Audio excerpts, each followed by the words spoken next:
Hi, beautiful people. Hello. Hi. Is the hello hi for me? Is the hello hi for me? You guys, you're welcome to Fuze Unbothered, brought to you by Upfront and Personal. Yup. I'm here. Madichi's here. Hiya. Sadly, AB's not gonna be here. Till the very next one. So let's just keep our fingers crossed. We have very interesting things to talk about, as we usually do. There's so many stories, and I think one of the things we're going to talk about is life coach and his dating advice, and the fact that he has found the love of his life, and then he expresses how he feels. But it turns out that some people have a problem with the way he expresses how he feels. We'll tell you what he said when we come back from the short break. Don't go anywhere. We'll be right back. I used to care for the world's opinion. Next. I used to fear their rejection. I used to beg for validation. And I used to wait to be seen. But the fire that burned in me was hotter. And the passion that lived in me had a voice of its own. So I stopped waiting and started to act. I stopped fearing and started to live. And when they thought I'd fail, I stepped into my power. Because my time is now. Amstel Malta.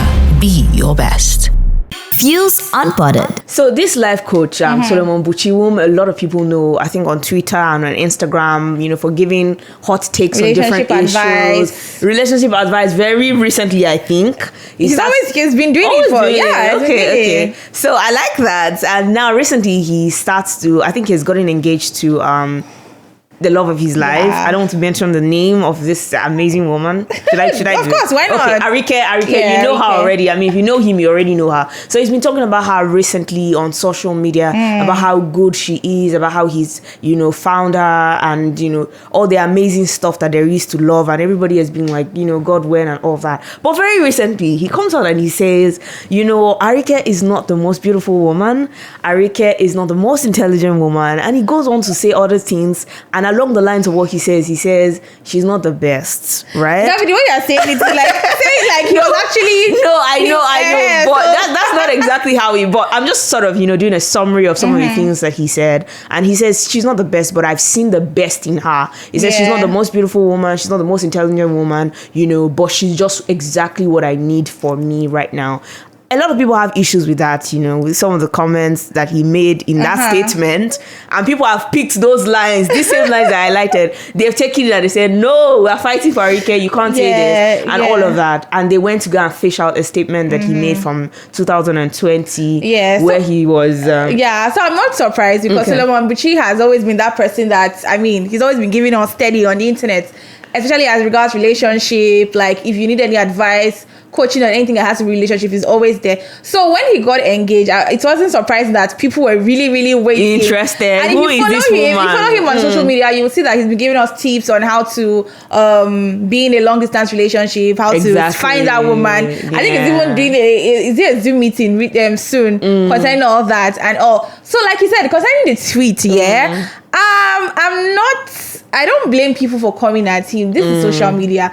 No matter how long you put out something, it's definitely come back to you. It is so contradictory. Now he's talking about how, his woman is not the most perfect woman, she's not the most beautiful, but he still loves her regardless, in summary. And in 2020, he came out to talk about the fact that, the person I'm going to marry has to be the most beautiful woman, she has to be the most intelligent. And if she's not, I will not say it, because there are a lot of things you don't need to say. So I don't blame people coming at him, even though I perfectly understand what he was trying to say. Because he's trying to say, okay, you are not, in summary, you're not perfect, but I love you the way you are. Just like the saying goes, beauty is the eyes of the beholder, right? So people should just rest. Because he doesn't give people breathing space. So I think other people are really coming back to him back to back. But he would have just gotten engaged and kept cool now. Why all the whole plenty things? I can't do this, I can't that. The nature. But I love it. It's the nature of what he does. He feels the need to keep sharing. Maybe the times when he was giving relationship advice, he wasn't dating then. And now that he's dating and is even gone on to be engaged, he's like, I want to show you guys, using my relationship as an example. But here's what I feel about the whole thing, right? 2020 tweets, or post contradicts 2022 Exactly. tweet or post, it's not a big deal. Human beings are allowed. Exactly, he was just probably just saying it. Human beings, the way he felt at that point. are allowed to change their minds. Change his Do you understand what I mean? Like, yes, maybe at that point, this was my level of understanding. And sometime later, I'm like, hey God, this love today is shocking me. This is now what I feel. Please allow people to change their mind whenever they want. That thing really surprises me. Although, except it's something very, very, like, let me say, maybe there's a leader that is coming out, for a leadership position, and then they go back and see that he has supported terrorism in the past. That's a big deal. But every other thing about people changing their minds on it, the way we see life, don't tell me that you yourself, you've not changed your mind at some point. Just because there's documented. So do you think that this is a cute to go and delete your old tweets? Like, I can't delete my old tweets. People who go for reality shows, they actually go back to delete the old tweets, because at the end of the day, it's going to backfire. We've seen this a couple of times happen. I feel like human beings should allow people breathe, right? People should understand in Nigeria. If I made a tweet in 2018 and somehow in 2022 I'm seeing something entirely different, I'm allowed that right. That's because not everybody has that understanding. That's why I'm saying it to the whole world right now. People are allowed that right to change their mind. It's one of the rights, that human beings have. So please, let's cut some people some slack. Okay. Anyways, Witch Solomon Witchy, all the very best.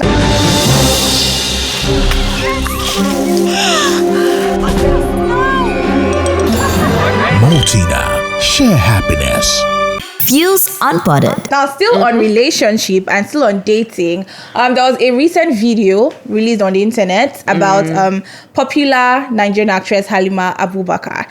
Now, she's been in, should I say predicament? She's been ill for like so many years, and a few years back, she came out to talk about how she went through fibroid and how she had complications after the fibroid. Then she came back to say she was pregnant. So she's been giving us reasons why she's not been very active on social media due to her ailments. But just recently, there was a video released by a certain blog. I'm sure you know the blog I'm talking about.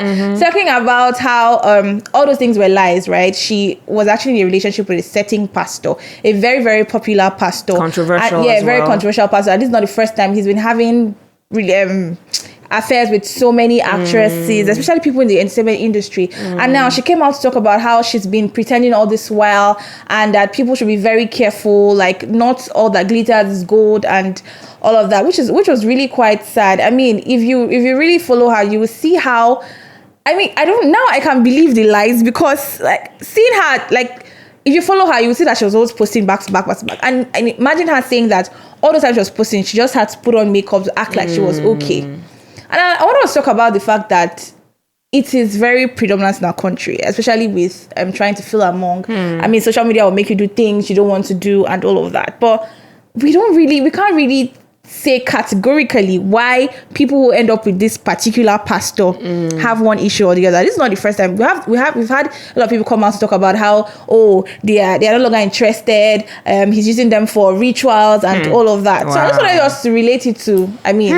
Have you seen the way I'm scratching my head? Big girls of nowadays. Have you seen the way I'm scratching my head? It's so sad. It's really sad. Here's what I want to say. Just as you said, this is really sad. And the only thing I'm going to say on this topic is, just as you said, not all that glitters is gold. Please be very careful with a lot of things that you do, in trying to make it in life, in trying to, do things for the glam, for the glitz, just to look good, appear rich, and, life, there's more to life than many of those things, and it's very important for you to do things in the end to protect yourself, because where you're mentally okay, you're physically okay, it's better. They say health is wealth, right? So when you are healthy, there's more opportunities to make money for yourself, to do great things for yourself. Don't just pitch onto a guy and say, this is my only way to make money off of this person. Regardless of the status. The pastor doesn't necessarily mean that. No, of course I'm a Christian, not me bringing down I'm just even telling you that the fact that he is a pastor is even the more reason why you should not be okay with, doing things that you consider to be let me just say sinful according to, you know, whatever your faith is. So I'm just saying, just be careful, guys. Like, I mean, no amount of money is worth your well-being, whether it's mental, whether it's physical. Protect yourself and do what's right. Basically, that's right. What I was saying. That's right. We wish her the very best. We wish her quick recovery. She talked about spending over 30 million trying to get better from that illness. So we do hope we do wish you quick recovery, from that. Yes, guys, we're going to go on a quick break. When we come back, more stories for you.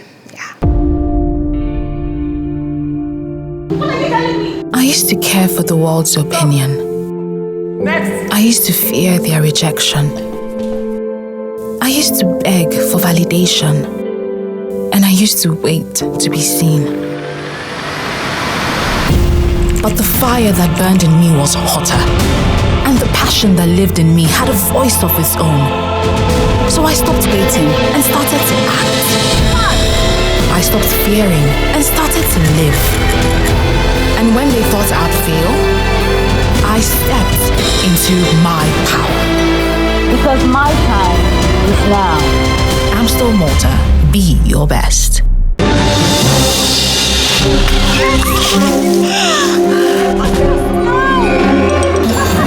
Maltina, share happiness. Fuze Unbothered. Now, more than ever before in the history of life, if you see the number of people that are leaving the country every day, at a point, literally almost all my friends traveled all at once. Whoa. And I was like, what's going on? Because in my circle of friends, I was pretty much the only one that was left that was in the country. Wow. Just to show you how bad, whether it's for postgraduate degree, for whatever, people are trying leaving. So a lot of people have left and a lot of people will continue to leave. Sure. That's the sad story.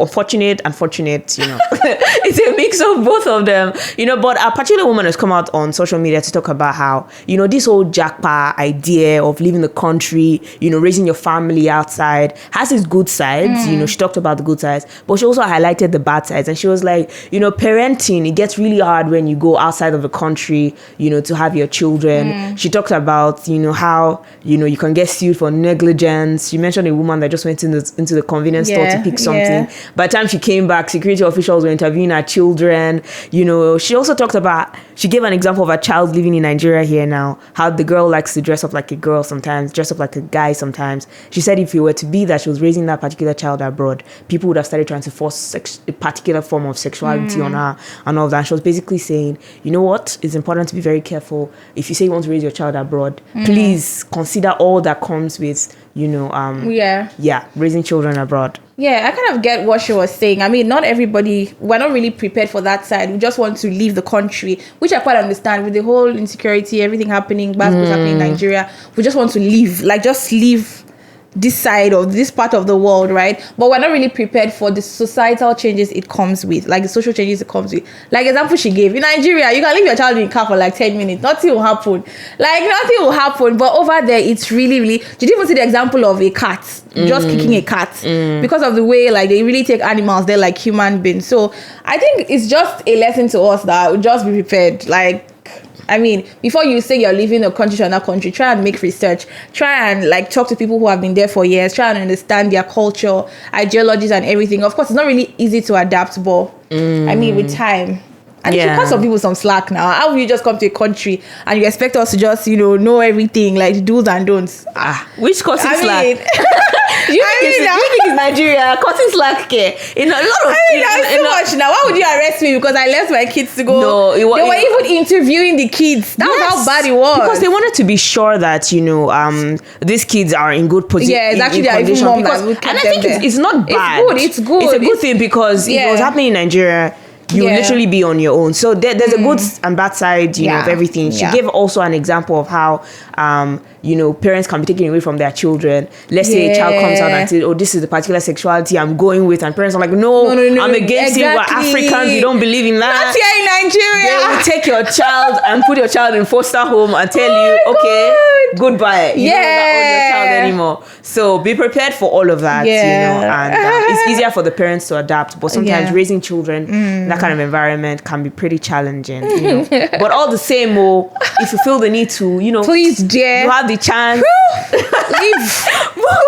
I don't know what saying this. Elections are coming up soon, so hopefully we're hoping for a better Nigeria. Praying, hoping, voting.